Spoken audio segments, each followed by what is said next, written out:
Right, so it is no secret to anyone who has watched this channel that I'm a big enjoyer of the last act of the Amazing Digital Circus. I thought it was a fantastic piece of cinema that wrapped up the story of the show very well and had a lot of great individual moments. Unfortunately, I am just about the only person on the internet to make a video saying this, because as is the nature of online platforms, people who are angry about things get more views. It is also for this reason that I typically don't watch a lot of review channels, because contrived anger and being upset over things that you don't understand makes for horrible viewing. However, there has been one exception to that recently, where I found a video that took a genuine, non-biased look into the structure of the show and important ideas of setup and payoff within the characters. That video was by Dig Dag Studios, a man who, surprise surprise, is not really heavily involved in the fandom itself. I would recommend you go watch his video for yourself later, but the gist of it is that the first 4 episodes of the show focus much more on the group dynamic, while the latter half narrows in on Jax and Pomni as the main characters at the cost of the rest of the cast. In particular, he notes that Ragatha's episode, episode 5, is almost superseded by Jax and is the real start of his spotlight in the show. But is that really the case for both her and the rest of the cast? That brings us neatly along to the question for today's video. Was Ragatha wasted as a character, and did the focus on Jax and Pomni at the end of the show hurt her?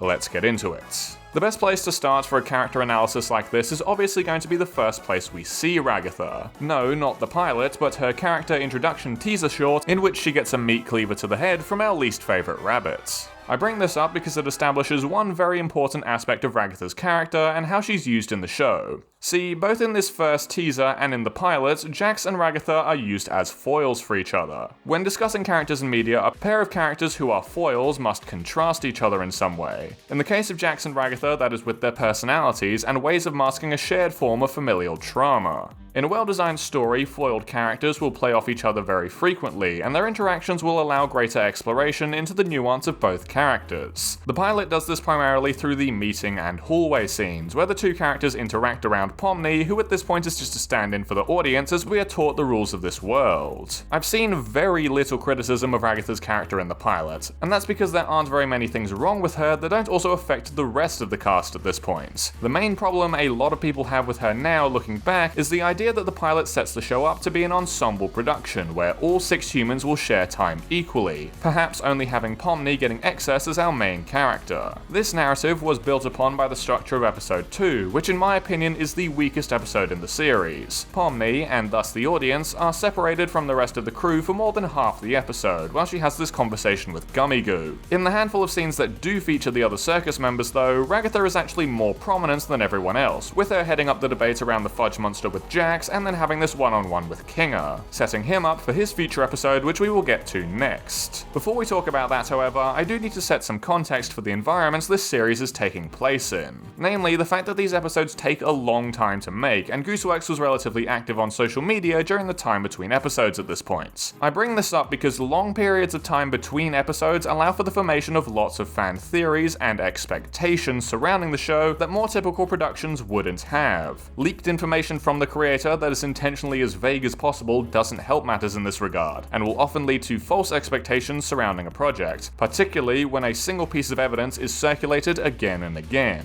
In the case of post-episode 2 Digital Circus, that piece of evidence was this post right here, laying out which episodes would feature which characters prominently. This is quite possibly the biggest mistake Goose ever made when it came to her online interactions with this show, because so much of the criticism that the back half of the series, and Ragatha in particular, gets is hinged on this promise. Keeping it in mind, let's continue. Episodes 3 and 4 are relatively uneventful when it comes to Ragatha, as was expected really. Episode 3 only shows her for brief periods, and she gets a small amount of development with Pomni near the end, which is healthy for the character.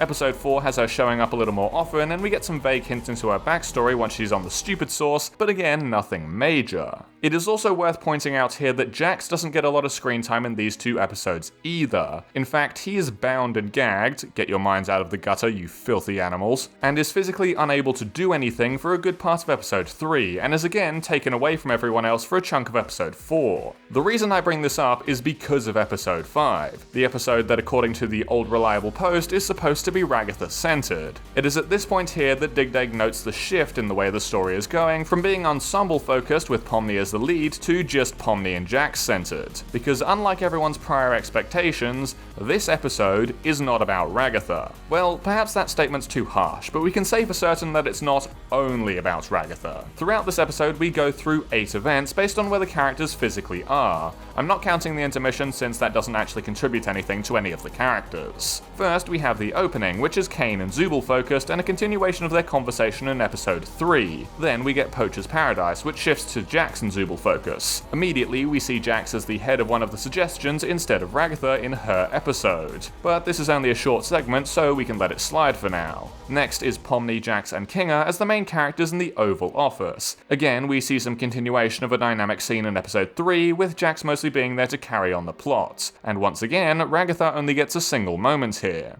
Next is the high school anime section, where we get a small contribution from each member of the cast. No character is necessarily overrepresented here, but Jax specifically only interacts with Pomni, intentionally acting like Gangle isn't there until he gets her to skip the adventure. Then we get to Stargazing, one of Ribbit's adventures left over in the suggestion box. Of course, nobody watching the show at this time knew this, but it also coincides with our earliest reference to her in the show. As Ribbit is the core driver of Jax's development throughout the last half of the series, it is him that is mostly interacting with Pomni here, but Ragatha is actually the one to mention Ribbit for the first time. And this is where we understand what Goose is doing with Ragatha's character in the episode that is supposedly meant to be about her. Remember what I was talking about before with these two characters being foils to one another? Well, an extension of that idea is when a main character and a supporting character are foils, the side character will act around the main character in a way that will draw a reaction or something else out of them. This is the purpose of Ragatha as a character, to draw out more of Jax and use her knowledge of his past in the circus to make him confront things that he otherwise wouldn't. In turn, we see Jax do the same to Ragatha in the bar and on the softball field, eventually even causing her to snap and break from the usual persona that she keeps up to hide her past trauma.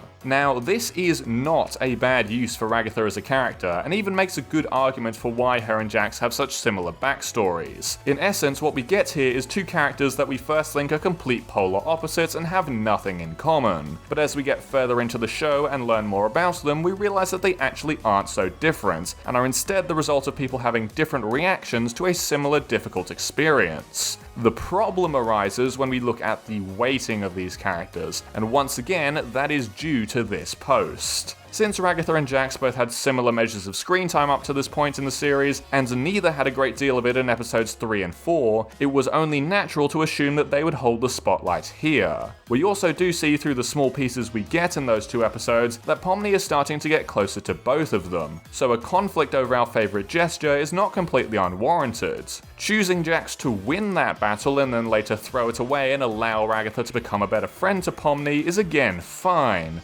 but if you let Jax win in an episode you said was for Ragatha, then we have a problem. And this is why I say that that post was the biggest mistake Goose made in the series, because none of the writing decisions that were made in episode 5 were bad, but the fact that they go against the audience's preconceptions for what will happen in the episode makes people frustrated, and that frustration doesn't go away at all in episode 6. Episode 6 is Jax's episode. That is where he shines the most and where we learn the most about him and his personal mask starts to break down. Interestingly enough though, Ragatha also appears pretty prominently in this episode and has two very important moments with Kinga and Pomni. Jax and Pomni are definitely consolidated as the main characters by this point, but Ragatha is not at all abandoned here. Of course, nobody talks about these two scenes because this episode is pitched as Jax's time to shine, and he definitely does that. But it does raise an interesting question on how these two episodes would have been received if they were marketed earlier on as two Jax and Ragatha episodes, rather than giving a singular owner to each.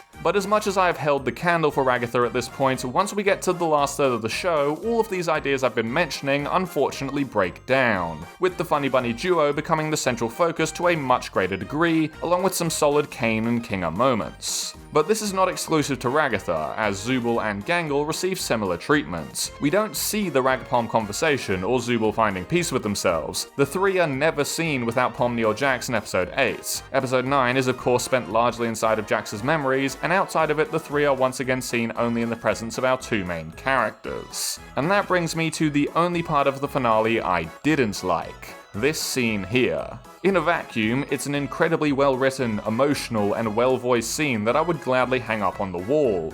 But it doesn't exist in a vacuum. It exists at the end of this series, and to be completely honest, it hasn't been earned.